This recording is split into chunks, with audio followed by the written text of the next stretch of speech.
Communal award की घोषणा कब और किसके द्वारा की गई? Lord Curzon, Ramsay MacDonald, Lord Mountbatten, Lord Dufferin. Answer है रैमजे मैकडोनाल्ड।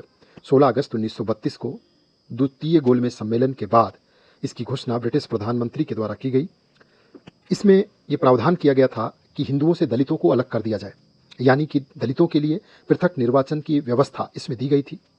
गांधी जी ने इस व्यवस्था के खिलाफ यरवदा जेल में ही आमरण अनशन किया और फिर अंबेडकर गांधी के बीच में पूना समझौता हुआ था।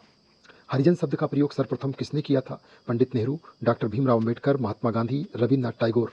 तो गांधी जी ने 1932 में हरिजन शब्द का प्रयोग दलितों के लिए किया था, जिसका अर्थ था ईश्वर के लोग। उन्होंने हरिजन सेवक संघ की स्थापना भी की थी। 1934 में भारतीय राष्ट्रीय कांग्रेस की अध्यक्षता किसने किया था? डॉक्टर राजेंद्र प्रसाद, सुभाष चंद्र बोस, पंडित जवाहरलाल नेहरू, महात्मा गांधी। डॉक्टर राजेंद्र प्रसाद ने बॉम्बे अधिवेशन में कांग्रेस की अध्यक्षता 1934 में किया था। यह समय बहुत महत्वपूर्ण था और इस समय संगठन को पुनः मजबूत करना सबसे बड़ी जरूरत थी, जिसमें राजेंद्र प्रसाद जी ने महत्वपूर्ण भूमिका निभाई थी।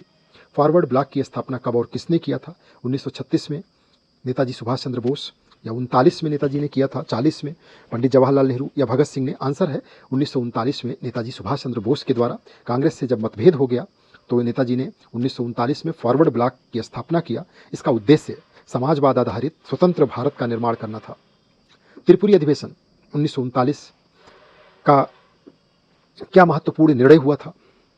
तो इसमें जो महत्वपूर्ण निर्णय ऑप्शन में दिया गया, पहला अंग्रेजों से सशस्त्र विद्रोह, गांधी इरविन समझौता, या नेताजी सुभाष चंद्र की अध्यक्षता मुस्लिम लीग से समझौता। तो नेताजी सुभाष चंद्र बोस को अध्यक्ष चुना गया था। 1939 में जबलपुर मध्य प्रदेश के त्रिपुरी में कांग्रेस अधिवेशन हुआ, जहां नेताजी सुभाष चंद्र बोस को कांग्रेस अध्यक्ष चुना गया। गांधी जी के विरोध के कारण उनका अध्यक्षीय कार्यकाल विवादास्पद रहा।